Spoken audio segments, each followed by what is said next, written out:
কারো জীবনই নিখুঁত ছবির মতো নয়। ছবি অনেক সুন্দর হয় কিন্তু জীবন অনেক সুন্দর হয় না।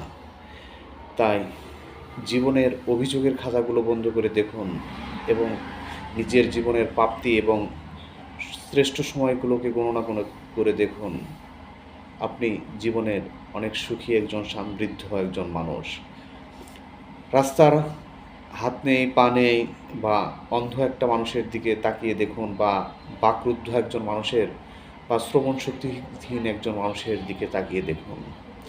দেখবেন তাদের চেয়ে আপনি অনেক ভালো আছেন, অনেক সুখে আছেন। আপনি উপার্জন করে নিজের জীবিকা নির্বাহন করতে পারছেন। আপনার জীবিকার নির্বাহনের জন্য অন্য কারো নিকট হাত পাততে হচ্ছে না বা আপনি জীবনযাপন সঠিকভাবেই পরিচালনা করতে পারছেন। তাই অভিযোগের খাতা বন্ধ করুন, আলহামদুলিল্লাহ বলে দেখুন জীবনের প্রাপ্তিগুলোকে অনেক বেশি মনে হবে, অনেক সুখী সমৃদ্ধ একজন নিজেকে মানুষ হিসেবে বিবেচিত মনে হবে।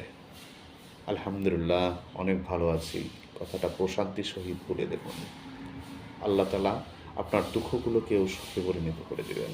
ফি আমানিল্লাহ।